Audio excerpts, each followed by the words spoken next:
देखिए खोला साहब कई तरह की पोल खोल रहे हैं। वो कह रहे हैं कि जब हमारी फसलों का मुख्यमंत्री कहते हैं स्वामीनाथन कमीशन से अच्छा भाव मिलेगा, जो उन्होंने रिकमेंड किया है उससे भी बढ़िया भाव मिलेगा, तो हम दर दर की ठोकरें क्यों खाएं। वो बुजुर्ग कह रहे हैं कि हमारा अनाज ठीक से खरीदा नहीं जाता। नहीं, बिल्कुल पूरे तरीके से गलत है। पहली बार हिंदुस्तान के इतिहास में किसी खरीदा जाता है। हाथ उठाइए, दोनों हाथ। का मुआवजा नहीं दिया इन्होंने 12 दिसंबर 18 को यहाँ के 18 गांव के 1274 किसानों की जमीन अधिकृत की, मुआवजा घोषित हुआ, 580 करोड़ रुपए खा गए। आज कहते हैं आपने मुआवजा भी नहीं। मेरी बात सुनिए, बोलने दीजिए इनको, बड़े आरोप लग गए। देखिए किसी भी किसान का मुआवजा एक भी पैसा पेंडिंग नहीं है। हमने कोई जमीन का अधिग्रहण। सही बात है, बताइए कोई मुआवजा पेंडिंग है? दूसरा, किसान का एक एक दाना, चाहे बाजरे का, चाहे सरसों का या गेहूं का, एक एक दाना एमएसपी पर खरीदा गया। कोई भी साथी यहाँ खड़ा होकर के ये कह दे। हाँ, क्या कह रहे हैं? ओनली 6.5 क्विंटल, 1 एकड़ पर 6.5 क्विंटल, जबकि 15 क्विंटल तक की पैदा होती है। 6.5 क्विंटल की जो है स्वराज इंडिया पार्टी इसका घोर विरोध करती है। एक तो फर्द की इन्होंने लगा दी सिस्टम, वो नहीं होना चाहिए, रोस्टर सिस्टम नहीं होना चाहिए, और 6.5 क्विंटल की शर्त नहीं होनी चाहिए। स्वराज इंडिया पार्टी चाहती है कि किसान की फसल जब चाहे वो मंडी में बेचे और एमएसपी पे बिके। टोटल फसल कहते बिकने। किसान के खाते में हर साल 6। ये राजनीति होती है, और पिस्ता हमेशा किसान क्यों है? किसान के नाम पर कोई राजनीति नहीं है, पार्टी करती है। पहली बार किसान के हित की बात की है तो आदरणीय नरेंद्र मोदी जी ने की है। पूछ रहा हूँ ना, आप सुनिए भाई खोला जी, आपने आउटर बाईपास के लिए 12 दिसंबर 2018 को 1274 किसानों की जमीन का अवार्ड घोषित किया है, नहीं किया? और घोषित किया तो उनका 580 करोड़ रुपया 10 महीने से क्यों नहीं दिया? भूमि अधिग्रहण कानून में स्पष्ट प्रावधान है, किसी भी जमीन का अवार्ड तभी घोषित होगा जब उसका पूरा मुआवजा आ जाए।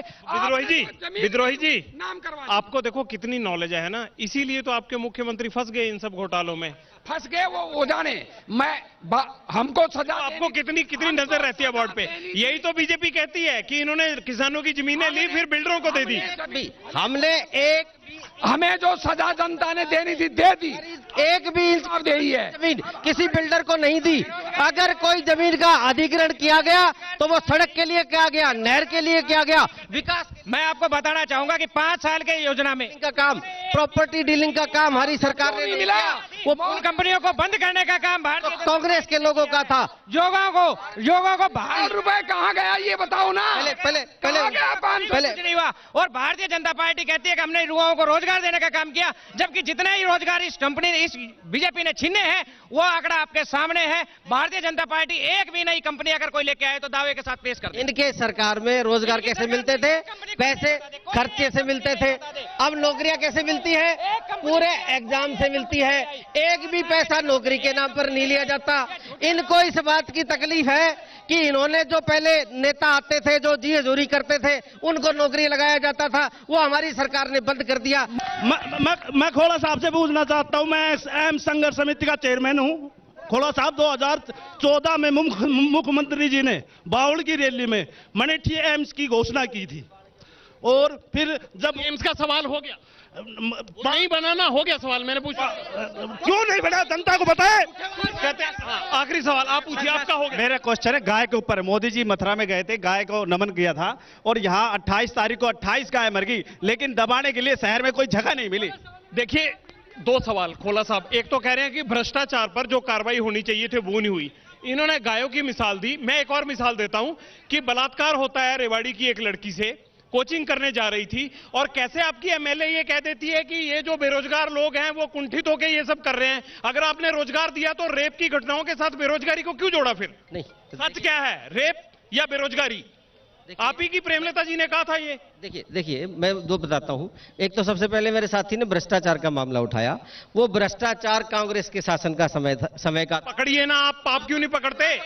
उसको पूरा पकड़ा। खोड़ा साहब ने 31 पार्षदों के ऊपर खोड़ा साहब ने भ्रष्टाचार का आरोप लगाया। बीजेपी ज्वाइन करते ही वो पाक साफ कैसे हो गए, खोड़ा साहब खुद बताएं। पूरी सुनिए, 1 मिनट पहले तसल्ली से मेरी सुनिए। आप आरोप लगाते थे, अब बीजेपी में आ गए तो आप ही पलट रहे हैं। देखिए सीधा 5 साल तक अपनी सरकार के खिलाफ खुद खोड़ा साहब ने बोला, और आज एकदम खोड़ा साहब चुप कैसे हो गए? भ्रष्टाचार के सब बताइए खोला साहब, टाइम थोड़ा है, आप पूरी पहले सुनेंगे मेरी बात, 1 मिनट भाई, पहले पूरी सुन लो। जल्दी बता दीजिए, टाइम खत्म होने वाला है। भ्रष्टाचार का आरोप कांग्रेस के जमाने में 8-8 बार के सड़कों का था, वो मामला आज भी हाई कोर्ट में है, इसलिए हाई कोर्ट की किसी भी बात पर मैं टिप्पणी करना ठीक नहीं समझता। भ्रष्टाचारी कांग्रेसियों को टिकट क्यों दे रहे हो?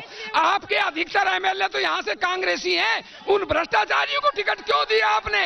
ये नैले पे दहला मारा कि अगर कांग्रेस ने भ्रष्टाचार किया तो फिर उनको बीजेपी टिकट क्यों दे रही है। आज रेवाड़ी से इस सभा को यही खत्म करते हैं। बहुत बहुत शुक्रिया आप सब लोगों का, और आप 21 अक्टूबर को अपना वोट जरूर दें, क्योंकि अच्छी सरकार चुनने के लिए वोट देना बहुत जरूरी है। और कल होगी झज्जर में मुलाकात, कौन बनेगा मुख्यमंत्री की बड़ी बहस के साथ। आप बने रहिए एबीपी न्यूज पर।